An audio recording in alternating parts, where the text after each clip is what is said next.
বাংলাদেশের হোটেলগুলিতে খুবই জনপ্রিয় একটি খাবার কিন্তু এই যে খাসি দিয়ে মুগ ডাল। বিশেষ করে স্টারের খাসির মুগ ডালটা কিন্তু খুবই ভালো লাগে, আমার খুবই পছন্দের একটি খাবার।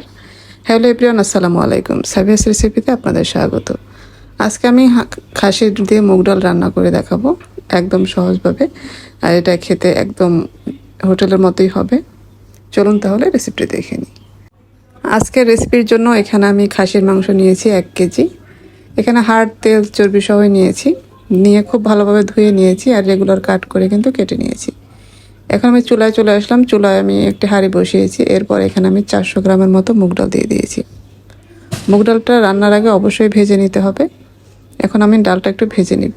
যখন ডাল ভাজা একটা সুন্দর ঘ্রাণ বের হবে তখন আমরা এটা নামিয়ে নিব। নামিয়ে ঠান্ডা পানিতে ভিজিয়ে রাখবো। এরপরে আমি চুলায় হাঁড়ির মধ্যেই আমি তেল দিয়েছি 1/2 কাপ আর পেঁয়াজ কুচি দিয়েছি 1 কাপ। কিছুক্ষণ ভেজে নিয়ে এখানে আস্ত গরম মশলা দিয়েছি, এলাচ, দারুচিনি, তেজপাতা দিয়েছি, তারপরে দিয়েছি বড় কালো এলাচও দিয়েছি এখানে আমি। এরপরে সুন্দর মতো ভেজে নিয়েছি। একটু বেরেস্তার মতো রং চলে আসলে এখানে মাংসটা দিয়ে দিব। মাংসটা দিয়ে আমরা কিছুক্ষণ ভেজে নিব। এভাবে ভেজে নিলে কিন্তু খাসির যে এক্সট্রা একটা স্মেল থাকে ওইটা কিন্তু থাকবে না। ভেজে নেওয়া হয়ে গেলে এরপরে এখানে মশলা অ্যাড করব। এখানে আমি আদা রসুন বাটা দিয়েছি 2 চা চামচ করে।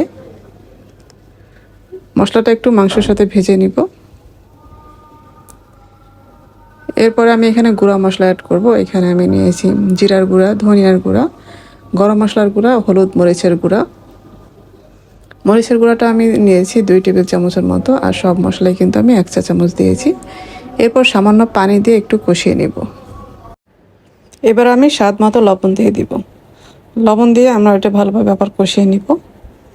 এখন আমি এটা ঢেকে নিব। ঢেকে আমি কিছুক্ষণ জাল করে নিয়েছি।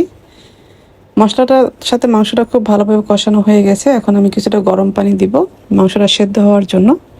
এখন আমি ঢেকে মাংসটা সেদ্ধ করে নিব। এদিকে আমাদের মাংসটা কিন্তু সেদ্ধ হয়ে গেছে। এখন আমি যে ডালটা ভিজিয়ে রেখেছিলাম এই ডালটা আমি ধুয়ে তারপর দিয়ে দিলাম। দিয়ে মাংসের সাথে খুব ভালোভাবে ডালটা নিয়েও কষিয়ে নিতে হবে।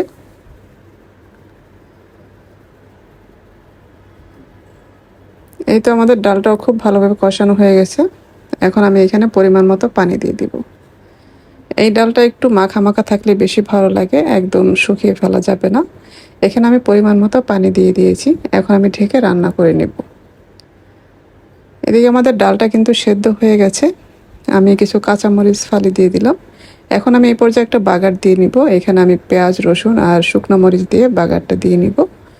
যখন একদম বেরেস্তার কালার চলে আসবে তারপরে আমরা এটা সরাসরি ডালের মধ্যে দিয়ে দিব।